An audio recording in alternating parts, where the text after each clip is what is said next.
Paying for homelessness is the most expensive non-solution we have ever come up with.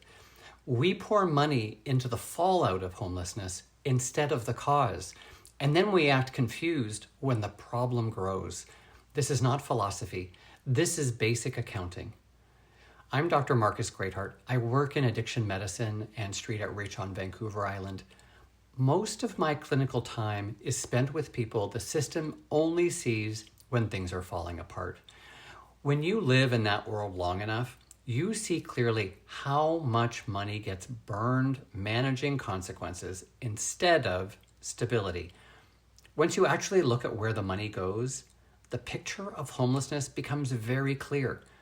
We spend staggering amounts of money and resources on emergency room visits, police overtime, environmental cleanup, fire response, court time, ambulance callouts, as well as the untreated medical complications.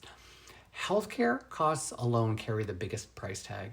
A single person living unsheltered can generate tens of thousands of dollars per year in avoidable acute care costs, not because they're choosing chaos, but because chaos is the only option the system leaves them.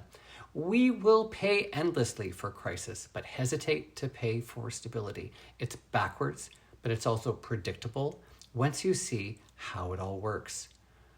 Here's a composite of many people I have cared for. Let's call this patient Ian. He's in his 40s. He's sleeping rough outside in a tent. He's trying to survive trauma, alcohol use, an untreated infection, and the toxic drug supply. Most days he wakes up, he's cold, in pain, and in withdrawal. He tries to find safety, but the shelter rules have changed, and encampments get cleared. The drugs are contaminated, and he's just trying to stay alive. The healthcare system sees him only when the suffering becomes medically unavoidable. The infection worsens. He gets a withdrawal seizure. He has an overdose from whatever's in the street supply this week. And then the expensive part begins. The ambulance, the ER bed, IV antibiotics, the inpatient stay, and then the discharge back to his tent, which may or may not still be where he left it. It might have been cleared by the city or burned down by a vigilante. And then the cycle repeats. None of this is inevitable. It is engineered by our decision to pay for consequences instead of solutions. Housing is not only good for people who need housing, it's good for everyone else. And this is the part most people miss. When someone moves from homelessness into stable housing, ambulance calls and ER visits drop, police and fire department contacts decrease, neighborhood disorder decreases, small businesses feel safer, hospital capacity improves. The benefit is community-wide because we stop pouring money into crisis response.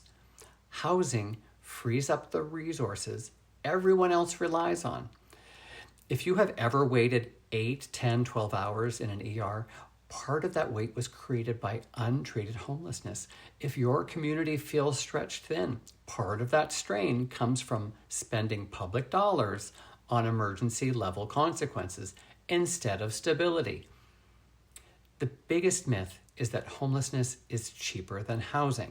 People think it is a morality debate, and it's not. It's just math. Many jurisdictions have run the numbers and find the same thing. Housing costs are far less than the ER, police, court cycle. This is an expensive approach and it feels tough. It feels like we're holding the line, increasing public safety. And we keep choosing it and the bill keeps growing. That is policy shaped by emotion instead of evidence. And it hurts everyone. People often ask why someone struggling with homelessness cannot just pull themselves together. Picture someone being chased by a bear. When you are running for your life, you are not planning your future. You are not filling out an application form. You are not attending a detox intake appointment. You're just trying to not die. For many of my patients, the bear is withdrawal, the untreated infection, cold weather, toxic drugs, violence, and no safe place to sleep. When you are running from the bear, long-term decision-making is impossible. If we want people to make better choices, we have to get the bear off their back first. And housing removes the bear. Stability removes the bear. Support removes the bear. The places that have reduced homelessness did not shame people into better behavior. They built housing and paired it with support. They treated stability as healthcare, not as charity. When you give someone a door they can lock and a bed that is theirs, the crisis level use of public resources drops almost immediately. People engage with care, they take their medication, they heal, they reconnect, they stabilize, and the community saves money because emergency response is, say it with me, the most expensive way to manage human suffering. Paying for homelessness is a choice. So is ending it. One option is wildly more expensive than the other, and the benefits of housing ripple out far beyond the people who receive the keys. This is a community issue, a financial issue, and a systems issue, not a morality issue. A stable community costs less than chaos. Let's not kid ourselves. We already pay for homelessness. We may as well buy the right solution, the kinder solution, the cheaper solution, instead of paying for all the fallout.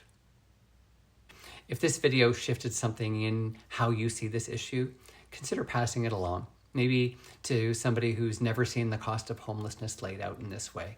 And the more people who understand the math, the more momentum we get for real solutions. And if you want more grounded explanations about homelessness, addiction, and what actually works in healthcare, feel free to subscribe here. It helps to get these ideas out to reach more people. And if you work with a conference or organization where this perspective would be useful, I hope you'll share it with them. I'll see you next time. I'm Dr. Marcus Greatheart.